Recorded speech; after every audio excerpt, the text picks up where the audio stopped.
satu peluru itu hanya bisa menembus satu kepala, tapi satu kata dari guru itu bisa menembus ratusan kepala siswa. Bukan hanya kepala, tapi sampai di hatinya. Intelektualnya kuat, tetapi kadang jarang kita lihat di masjid begitu.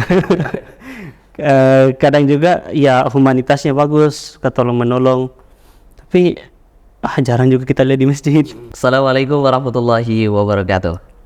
Jumpa lagi dengan saya Firmansyah dalam Nuansa Podcast. Alhamdulillah, puji syukur senantiasa kita panjatkan kehadirat Allah Subhanahu wa taala yang mana di kesempatan kali ini kita masih diberikan begitu banyak nikmat oleh Allah Subhanahu wa taala. Salawat serta salam mari kita curahkan kepada baginda Nabi besar Muhammad sallallahu alaihi wasallam. Sahabat Nuansa Podcast, di kesempatan kali ini kita akan kembali melanjutkan daripada obrolan santai kita yang bisa kita katakan sharing session. Akan tetapi tamu yang hadir di kesempatan kali ini sangat spesial, yakni Al-Ustadz Nur Ihsan Amin, SPD Hafizullah Ta'ala, yang mana beliau ini adalah salah seorang yang berprofesi sebagai guru dan sekaligus menjabat sebagai wakil Kepala Sekolah SMA Muhammadiyah 1 Unismu Makassar.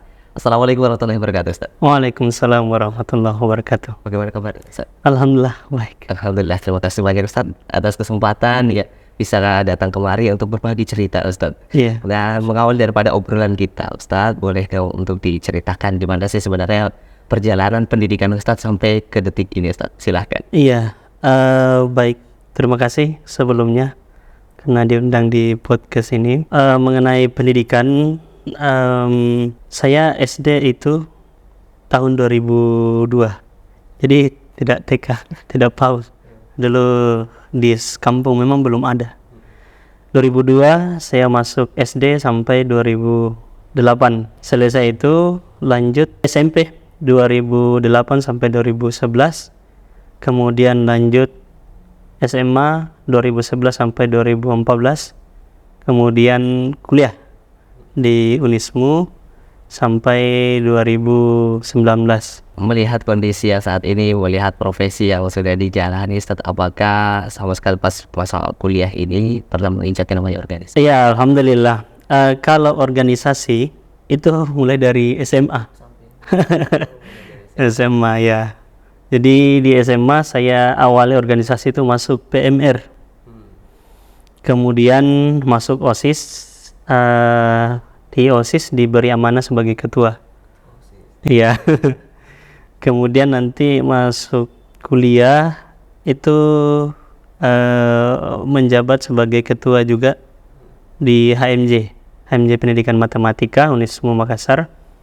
Lalu diberi amanah lagi di IMM FKIP sebagai kabid keilmuan, dan lanjut juga di BEM itu sebagai sekretaris umum BEM FKIP. Di luar juga ada. Ada Kreasita. Kreasita itu organisasi pelajar dan mahasiswa desa. Jadi desa saya namanya Desa Taulo, jadi namanya Kreasita, Kerukunan Pelajar Mahasiswa Desa Taulo.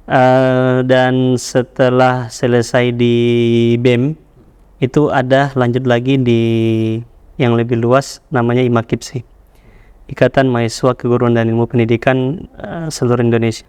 Yang latar belakang ini mulai dari SMA menginjak organisasi, semangat apa atau apa yang memotivasi Ustaz untuk masuk berorganisasi? Mungkin karena ada juga faktor ini ya, keluarga. Karena beberapa keluarga itu aktif berorganisasi, saya lihat aktivitasnya luar biasa. Dari organisasi itu saya lihat mereka cakap berbicara, kemudian kegiatan mereka positif. Nah dari situ saya lihat, wah ini bagus ini.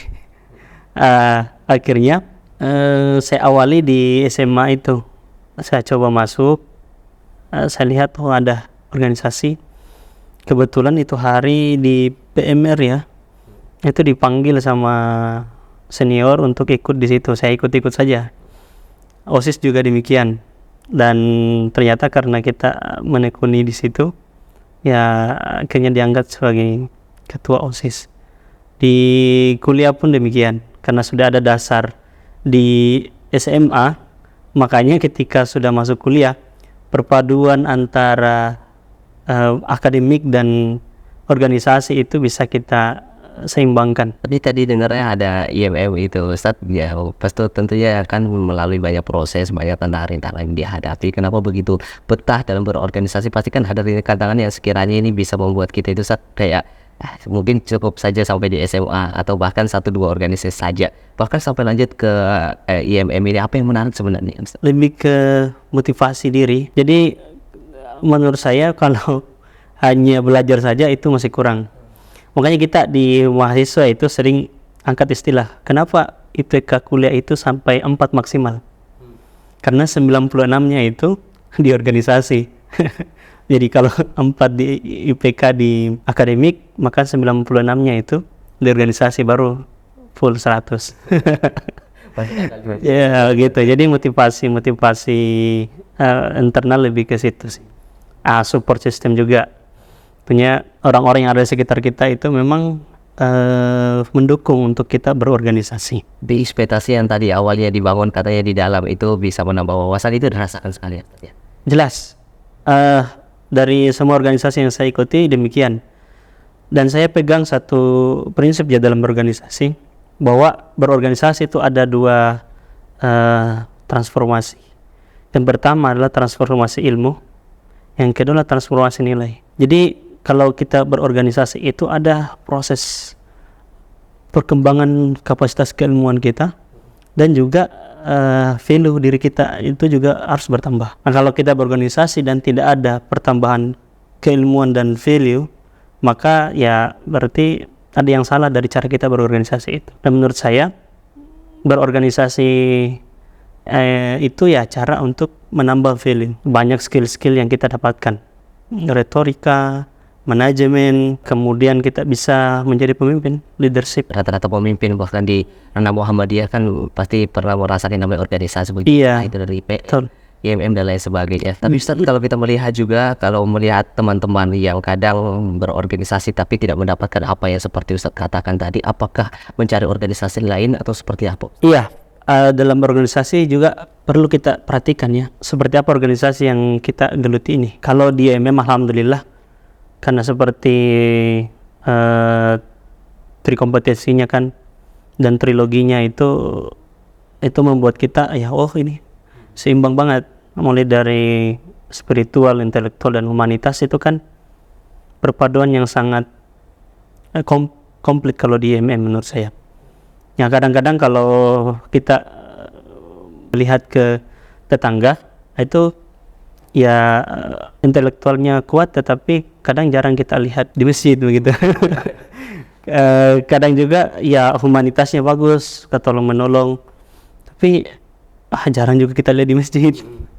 Harusnya kita memang melihat organisasi seperti ini yang intelektualnya oke, spiritualnya terjaga, meningkat, kemudian humanitas, bagaimana kemudian dia menjalin relasi dengan lingkungan sekitar, dengan orang-orang lain supaya itu terbangun dalam dirinya. Kalau organisasinya tidak demikian, maka menurut saya ya tidak seimbang, ada ketimpangan. Ilmunya tinggi tapi ibadahnya kurang. Buat saya begitu. Memang sebenarnya Ustadz ini mendukung daripada mahasiswa yang sekiranya membutuhkan pembelajaran tambahan ya Ustadz. Apalagi buat teman-teman sekalian yang banyak ingin terjun ke masyarakat, tentunya harus dilatih terlebih dahulu melalui organisasi. Dan Anda pribadi juga Ustadz setuju dengan apa yang Ustadz katakan, dan bahkan tidak menutup kemungkinan dan mendukung untuk profesi kita di masa depan sebagaimana profesi yang menjadi seorang guru Ustadz. Ya kita akan ngebahas walaupun sudah lewat sih Hari Guru Nasional nih, pada 25 November kemarin, tapi tidak jadi masalah. Kita akan berbicara Ustadz mengenai guru yang ada di era saat ini, dan kemudian boleh diceritakan Ustadz awal mula kenapa gitu Ustadz pengen jadi seorang guru? Waktu kecil emang coba pengen jadi guru atau seperti apa Ustadz? Kalau dari kecil berubah-berubah. Pernah mau jadi tentara, pernah mau jadi polisi, pernah mau jadi pilot, pernah mau jadi presiden.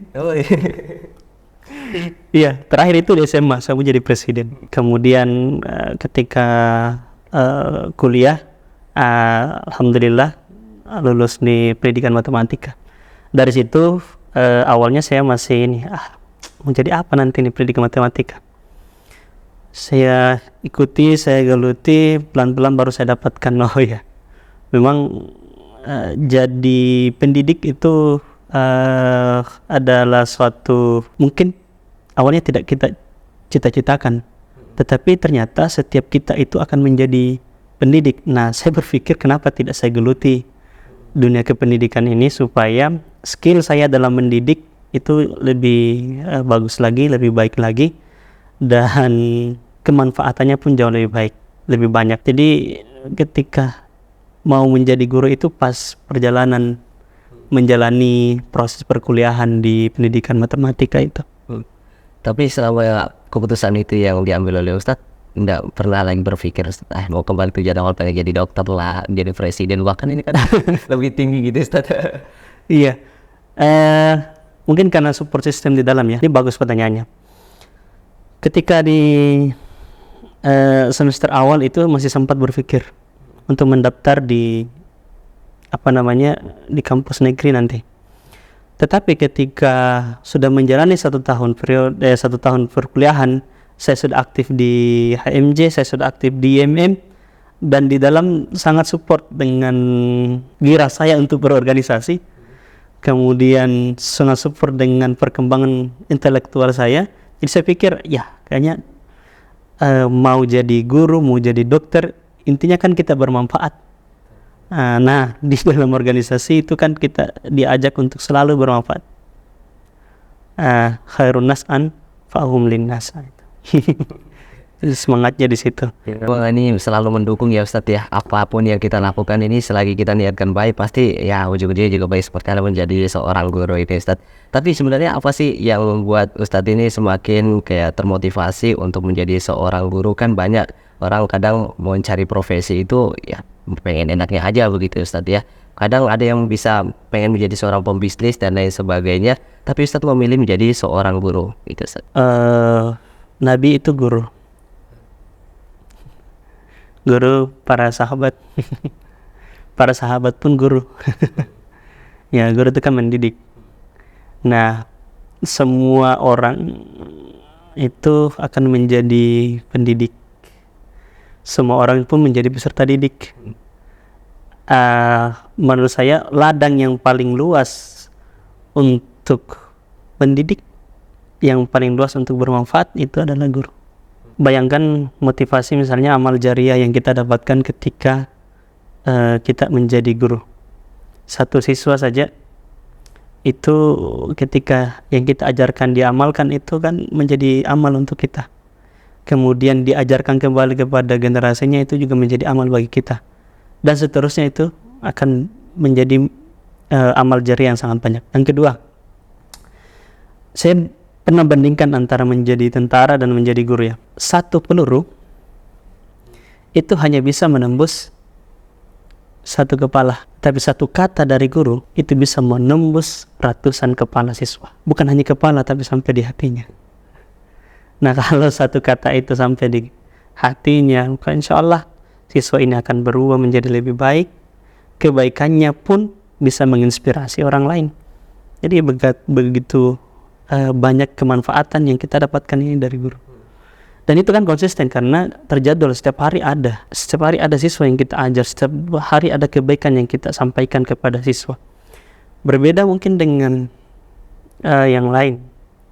Misalnya, bukan untuk membandingkan seperti apa ya, karena sudah tadi saya sampaikan tentang tentara misalnya, nanti ketika ada keadaan darurat baru kemudian muncul ya tentang pertahanan. Tetapi guru setiap hari itu memberi pertahanan kepada anak dengan intelektual, dengan karakter yang diajarkan, itu pertahanan yang terbaik itu.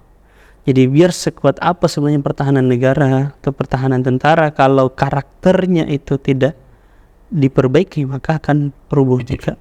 Seperti itu. Dan seperti juga pemimpin itu lahir dari guru. Tanpa guru yang mendidik tidak bisa menjadi pemimpin. Tentara pun itu dari guru. Tanpa ada didikan dari guru susah menjadi tentara yang baik. Kita juga melihat bahwasanya Ustadz saat ini menggeluti daripada bisa kita katakan ilmu agamanya ini luas Ustadz. Sebenarnya pada kalau melihat latar belakang Ustadz pendidikannya matematika gitu Ustadz. Ya, kemudian kenapa bisa gitu Ustadz mengajar dengan membagi ilmu agama kepada teman-teman, kepada murid-murid begitu Ustadz. Bahkan bisa kita katakan ilmu agama Ustadz ini mumpuni. Apa yang melatar belakang itu? Masya Allah. Jadi kalau basic keagamaan itu banyak saya dapatkan dari IMM. Dari awal masuk kuliah itu sudah langsung dijemput oleh IMM, Ikatan Mahasiswa Muhammadiyah. Seperti yang saya sampaikan tadi, jadi kita dikuatkan dengan spiritual, intelektual, dan humanitas itu. Bertambah kapasitas keilmuan kita, baik ilmu agama maupun ilmu umum itu bertambah. Dan kemudian diperkuat dengan spiritual kita, lalu humanitas ini berbagi ilmu yang kita dapatkan itu terimplementasi dalam humanitas itu. Kalau sumber sumber pemahaman agama itu ya dari IMM, organisasi IMM. Tentu di dalam ada proses yang dilalui, ada baca buku, diskusi, kajian dan sebagainya. Jadi memang ada faktor eksternal. Iya, faktor eksternal. Dan bahkan lingkungan itu sendiri ya Ustadz. Iya. Dan sebenarnya Ustadz kalau melihat juga kondisi Ustadz menjadi seorang guru dan juga pasti pernah melalui namanya proses pendidikan begitu Ustadz. Iya. Nah, pada saat zaman dahulu Ustadz ketika melihat guru yang pada saat Ustadz masih belajar duduk di bangku sekolah, dan apa sebenarnya membedakan guru yang zaman dahulu dengan guru yang saat ini? Tentu dari segi ini ya, teknologi yang ada dulu, yang digunakan guru dulu itu tidak sama dengan yang ada sekarang, sehingga tantangannya jauh lebih besar. Kemudian guru yang dulu itu menjadi sumber ilmu. Sekarang sumber ilmu anak-anak itu banyak sekali, banjir informasi. Yang kita sampaikan itu boleh jadi anak-anak sudah baca lebih duluan. Kalau saya sampaikan tentang satu ilmu matematika, itu anak-anak sudah bisa lebih duluan dapatkan di internet, apalagi dengan berbagai media-media pembelajaran di internet kan banyak, ada di YouTube, ada di Instagram, kadang-kadang juga kan ada lewat itu, ada juga di TikTok dan sebagainya. Anak-anak sudah biasa lebih duluan dapat informasinya baru kita sampaikan. Jadi sumber ilmunya, sumber informasinya anak-anak itu kalau dulu dari guru, apa yang disampaikan guru, itu satu-satunya yang menjadi kebenaran ya bagi mereka. Tapi sekarang tidak, anak-anak sudah banyak sumber informasinya. Dan saya pikir posisi guru sekarang bukan lagi menempatkan diri sebagai sumber ilmu itu, tetapi menempatkan diri sebagai fasilitator. Jadi kita mendampingi anak itu supaya mampu untuk menganalisis sumber-sumber ilmu itu agar bisa dijadikan anak-anak ini memecahkan masalah-masalah yang ada dalam kehidupannya. Jadi fungsi kita di situ sekarang bukan lagi teacher center. Semuanya kita sampaikan dari guru, anak-anak tinggal menulis, mendengarkan dan sebagainya. Tidak, sekarang ada student center. Jadi siswa menjadi pusat pembelajaran. Jadi mereka yang mencari, mereka yang mengolah, kita mengarahkan saja. Begitu. Jadi kalau begitu kan sumber-sumber informasi yang mereka dapatkan itu kan terakomodir. Mau dia dari perpustakaan atau perpustakaan digital, mau dia dari internet, di YouTube, atau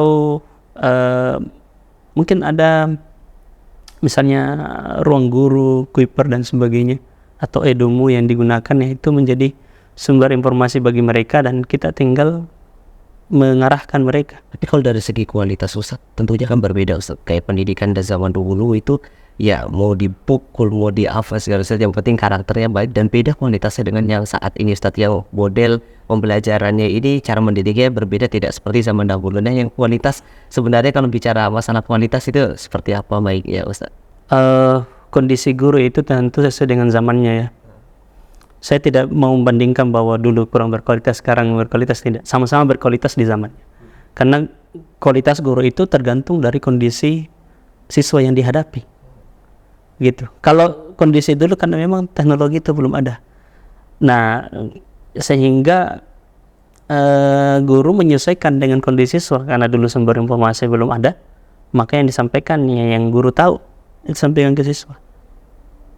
Jadi kalau berbicara kualitas, menurut saya di kondisinya sesuai dengan kondisinya. Yang menjadi problem sebenarnya kalau guru yang lama masih mengajar itu biasanya dalam kemampuan mengoperasikan teknologi media itu agak kurang, kecuali guru yang selalu mengupgrade kemampuan dalam menggunakan teknologi itu. Jadi harus bisa beradaptasi. Harus bisa beradaptasi. Gitu. Jadi sebenarnya kalau menjadi seorang guru, Ustaz, pasti ada selalu tantangan-tantangan, entah itu murid yang bandel, tidak mau mendengar, apa yang harus Ustaz lakukan begitu, Ustaz? Apakah ada strategi tersendiri bagi seorang guru menguatkan hati, Ustaz? Iya, jadi begini, siswa kita itu sekarang disebut dengan digital native. Mereka itu kalau dikasih HP saja, mereka itu bisa operasikan tanpa diperintah. Begini, nak begini. Tidak. Itu bukan digital native. Yang kita arahkan adalah bukan bagaimana cara menggunakannya, tapi bagaimana memanfaatkannya dengan baik. Dan itu tentu mempengaruhi kondisi anak-anak. Dari berbagai sumber informasi yang ada itu, digital native kan artinya mereka dari kecil sampai sekarang itu sudah langsung berkontak langsung dengan teknologi terbaru, internet, gadget dan sebagainya, sehingga informasi itu sangat luber mereka dapatkan. Nah, tantangannya kita adalah bagaimana kita bisa memberi anak-anak itu filter, membedakan mana informasi yang benar dan mana informasi yang salah, mana informasi yang hoax, mana yang tidak. Karena anak-anak itu langsung menerima itu sebagai satu kebenaran tanpa disaring terlebih dahulu. Anak-anak langsung menerima itu sebagai kebenaran tanpa disaring terlebih dahulu. Oleh karena itu, tugas kita adalah memberikan kemampuan kepada anak, mengajarkan kepada anak bagaimana bisa menyaring informasi itu. Ya, tentu melalui pembinaan, termasuk diberi kecakapan, diajarkan tentang kecakapan, bagaimana berpikir kritis, bagaimana menganalisis. Karena kalau tidak bisa berpikir kritis dan tidak bisa menganalisis, maka semua itu akan diterima saja sebagai kebenaran, padahal boleh saja itu salah. Itu. Kemudian begini, tantangannya kedua, kita guru, kadang-kadang anak-anak itu kan anak-anak dalam usianya itu ada fase perkembangan, mulai dari PAUD misalnya, kemudian SD, kemudian SMP, kemudian SMA. PAUD itu fase perkembangan otonom. Anak-anak berusaha untuk mandiri. Kalau di SD itu inisiatif. Kalau di SMP itu patuh. Kalau di SMA itu identitas diri. Jadi anak-anak baiknya, idealnya itu pada fase PAUD-nya itu sudah selesai dengan otonom, dia sudah mandiri. Di SD dia sudah inisiatif, di SMP dia patuh, artinya dia tahu aturan, dia sudah bisa membedakan, oh ini sesuai dengan aturan, ini tidak, gitu. Dan dia bisa menjalankan aturan itu dan menghindari yang dilarang. Kemudian SMA itu fase identitas diri. Nah, persoalannya kita kadang-kadang di SMA masih ada anak-anak yang belum selesai dari fase-fase sebelumnya. Dia usianya SMA, tapi fasenya masih PAUD misalnya.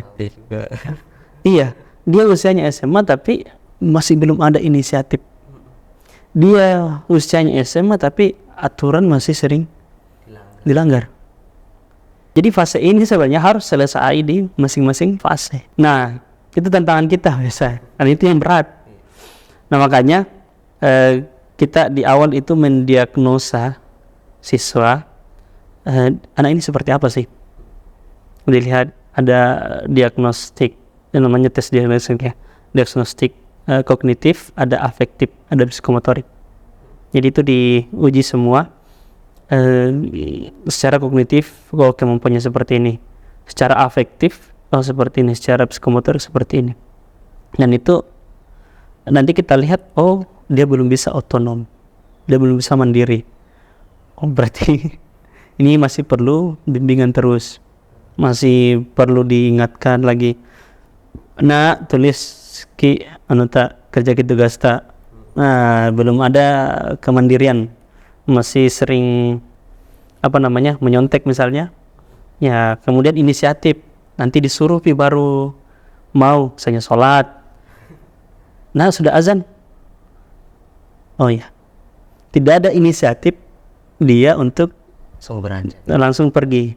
Jadi, oh iya, itu kadang-kadang anak-anak kita dapat seperti itu. Oh iya, itu artinya belum ada inisiatif dalam dirinya untuk melaksanakan sholat. Kemudian patuh, ini juga. Makanya anak-anak SMA itu kita kondisikan dulu. Oh ini kondisinya dia seperti ini, dia masih butuh bimbingan, dia harus dipancing supaya ada inisiatifnya, dia harus dibicarakan dengan baik bahwa ini aturannya. Karena kadang-kadang anak-anak itu persepsinya masih persepsi seperti ketika dia SMP, masih persepsinya ketika dia SD. Ini tidak sesuai dengan umurnya. Nah, seharusnya kan di SMA itu mereka sudah mengembangkan identitas diri. Ini loh saya. Saya bakatnya ini, saya minatnya ini. Itu yang mereka kembangkan itu di SMA. Tapi itu tadi karena belum selesai di fase-fase sebelumnya, akhirnya mereka terkendala untuk membangun bakat dan minatnya, membangun identitas dirinya. Karena itu tadi harus diarahkan, harus disampaikan. Tapi lokasi sekarang Ustadz untuk mengajar daripada kondisi pembelajaran yang ada di SMA, yang seperti hal yang Ustadz rasakan, itu lebih banyak yang mengetahui identitas dirinya atau lebih banyak yang belum mengetahui apa yang ada dalam dirinya, Ustadz? Kalau yang saya lihat sekarang, ini kan ada tingkatan, ada kelas 10, kelas 11, kelas 12. Yang kelas 10 ini kan rata-rata masih peralihan. Jadi ini kadang-kadang masih kita dapatkan kondisi, ini kelas 10 tapi masih kondisinya SMP, masih kondisinya SD bahkan ada. Itu yang tidak ada inisiatif. Tidak ada inisiatif. Akhirnya ini kita coba untuk selalu latih, dampingi supaya ada inisiatifnya. Kemudian di kelas 11 ini sudah mulai agak harga dirinya sudah naik sekali itu. Begitu apalagi kalau kelas 12. Nah, itu. Dia sudah bisa mengidentifikasi dirinya seperti ini. Saya ini loh. Saya begini. Kalau sudah tahu mengidentifikasi dirinya itu, ya biasanya harga dirinya itu merasa tinggi juga. Ya ini saya harus begini, saya harus begitu. Nah, kalau ada yang mencoba untuk mengganggu harga dirinya itu, dia akan melawan. Ya Ustadz, kalau melihat tantangan tadi juga yang sempat dirasakan oleh Ustadz, banyak sekali rintangan, bahkan ya mungkin ada perasaan yang sekiranya itu sangat sulit untuk dihadapi. Tapi kenapa Ustadz sampai sekarang masih berdiri kokoh begitu Ustadz, sampai masih mempertahankan menjadi seorang guru? Ustadz, apakah ada role model di belakang, ada motivator tersendiri? Iya, role model sih sebenarnya banyak. Guru-guru saya di SMA, SMP, SD itu menjadi role model bagi saya untuk tetap bertahan untuk mengajar. Tapi ada satu sebenarnya yang saya pegang sampai sekarang itu dari ayah saya, bapak. Dia bilang begini, jangan seperti saya. Seperti saya maksudnya. Jadi bapak itu istilahnya kan dia merasa bahwa dia tidak berpendidikan. Ya, maka dia bilang kamu harus jangan seperti saya, kamu harus berpendidikan, kamu harus bisa mendidik. Ya, karena saya dari SMP itu sudah tidak tinggal sama orang tua. Saya dititip untuk tinggal bersama paman yang memang lingkungan pembelajaran di rumahnya itu Masya Allah luar biasa. Sholat, kemudian belajar, mengaji, itu hal yang konsisten kami lakukan di rumah paman. Dan orang tua karena mungkin merasa bahwa di sana tempat pendidikan yang lebih baik untuk saya, makanya saya disuruh tinggal di sana, di kampung tangga. Situ ada paman. Lanjut sampai SMA. Nah, satu yang dia sampaikan, jangan seperti saya. Itu yang masih saya pegang sampai sekarang. Saya bilang, bapak saya ini betul-betul merefleksi dirinya ya. Dia reflektif terhadap dirinya untuk saya lebih baik. Jadi jangan seperti saya, kata itu yang sampai sekarang. Makanya setiap kali ada rasa malas untuk belajar, saya ingat lagi tuh kata-kata, jangan seperti saya. Meskipun kesannya ini negatif bahasanya ya, tapi saya lihat ini bahasa yang reflektif dari seorang bapak yang disampaikan kepada anaknya. Gitu. Dan demikian juga sebenarnya membuat kita itu semakin membuka wawasan ya, semakin berpikir bagaimana perjuangan orang tua juga untuk memberikan kita pendidikan, baru kita tidak serius juga. Ini kan yang menjadi problem tersendiri bagi anak-anak zaman sekarang. Nah Ustadz, kalau kita juga merasa ingin menjadi seorang pengajar ya, apalagi buat teman-teman kadang dari Ahmad Syaksiyah, dari pendidikan bahasa Arab atau bahkan dari KPI itu sendiri, banyak yang ingin berprofesi menjadi seorang guru. Apa yang harus dipersiapkan terlebih dahulu Ustadz untuk menjadi seorang guru yang berkualitas? Pertama tentu mentalnya adalah siap untuk menjadi guru, siap dengan segala konsekuensi menjadi guru, karena konsekuensi menjadi guru juga berat sekarang ya. Kalau dulu guru itu sangat dihargai, kita sangat patuh sama guru cubit, guru pukul, bahkan dengan kita sangat ini, dan kita terima saja karena kita tahu betul bahwa itu adalah proses untuk kita menjadi lebih baik. Tapi sekarang tidak. Saya bukan membenarkan pukulan dan sebagainya, saya bukan membenarkan itu, tetapi apa yang saya lihat bahwa penghargaan kita kepada guru yang dulu itu lebih besar daripada yang sekarang. Sekarang banyak guru yang dilaporkan. Iya, banyak guru yang dilaporkan, banyak guru yang dihina, dipukul oleh orang tua wali. Itu bukan di sekolah sih, itu saya kondisinya ada, kita lihat di media sosial. Itu bukti bahwa guru itu di kalangan tertentu itu sudah tidak dihargai seperti dulu. Iya, dulu kita kalau pulang karena berbuat salah dipukul sama guru, ditambah di rumah. Nah sekarang tidak, orang tuanya datang marah-marah ya, gitu. Itu tantangan. Jadi harus siap mentalnya menjadi guru. Yang kedua, siap mentalnya, gajinya tidak seperti pengusaha, tidak seperti yang lain. Iya. Ketiga itu tadi, bekerja ikhlas. Selanjutnya itu mental ya.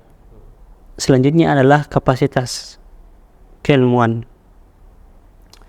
Siap untuk meningkatkan terus kapasitas keilmuannya. Skillnya juga harus ditingkatkan, karena sebagai guru sebisa mungkin kita bisa lebih daripada siswa kita. Karena kalau siswa lebih hebat misalnya, itu biasa kita dipandang remeh gitu.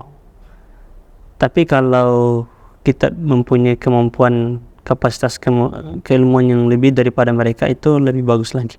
Termasuk skill mengajar, bagaimana mengajar yang baik, itu harus kita perhatikan, harus kita tingkatkan terus. Karena kalau skill kita masih dari dulu sampai sekarang metode ceramah terus, sudah ketinggalan.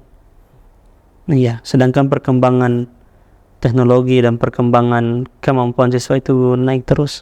Jadi mental, kemudian intelektual dan skill, itu yang harus disiapkan. Ya, harus siapkan mental ya Ustaz. Apalagi pada saat ini kan lagi rame-rame itu Ustaz, lagi pengabdian, ada yang di pondok pesantren, ada yang sekiranya di lembaga amal usaha Muhammadiyah lainnya. Dan banyak teman-teman yang mengeluh, kalau mengajar kenapa ini banyak sekali tugas diberikan kepada saya ya. Belum lagi kalau sudah capek, pulang lagi ada pekerjaan rumah, ini kadang membuat teman-teman itu kayak pengen lah cepet-cepet selesaiin kuliah baru ya cari pekerjaan yang bisa mendukung daripada kehidupannya. Banyak seperti itu. Tapi kita harapkan bersama sih Ustadz, teman-teman itu bisa menekuni daripada profesi yang mulia ini. Dan Ustadz, untuk terakhir mungkin apa harapan Ustadz untuk diri Ustadz 5 tahun ke depan dengan profesi yang saat ini Ustadz? Saya berharap bisa melakukan banyak pembaharuan ya dalam di sekolah misalnya, kemudian di dalam diri saya juga ya, tentu pembaharuan dalam skill intelektual itu, terus ada pembaharuan yang bisa saya lakukan, termasuk juga di sekolah, karena saya pikir itulah yang menjadi pegangan kita ke depan. Kalau kita tidak berusaha untuk melakukan pembaharuan dengan perubahan dan adaptasi, maka kita akan ketinggalan. Jadi saya pikir mau dia 5 tahun, mau dia 10 tahun, kalau konsep yang ada dalam diri kita adalah konsep pembaharuan, maka insya Allah kita bisa survive. Dan saya berharap ke depan saya bisa menjadi pembaharu terus.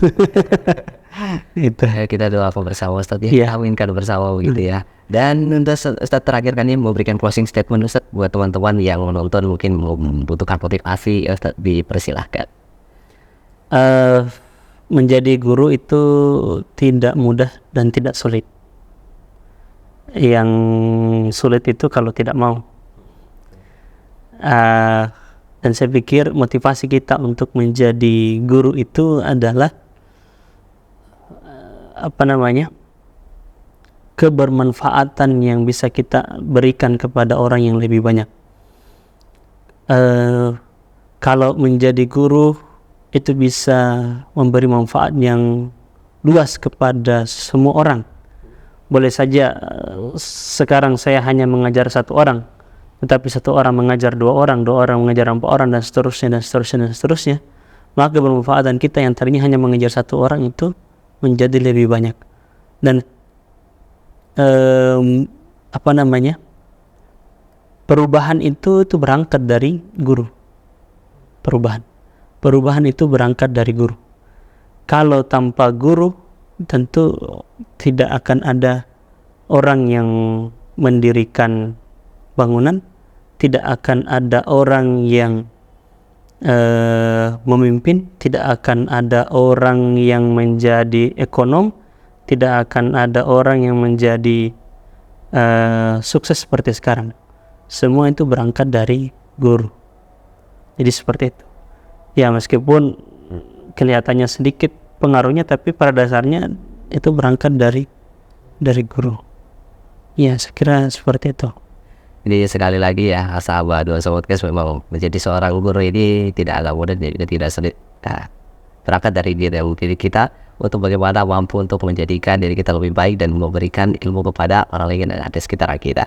Terima kasih Ustadz ya atas kesempatan waktu dan juga ilmu yang telah diberikan di kesempatan kali ini. Insya Allah kita bisa kembali bertemu di lain kesempatan Ustadz. Baik sahabat Nuansa Podcast, kiranya bisa kami berikan di kesempatan kali ini. Semoga dapat memberi manfaat. Kurang dan lebihnya mohon dimaafkan. Wallahul muwaffiq ila aqwamit thoriq. Assalamualaikum warahmatullahi wabarakatuh. Waalaikumsalam.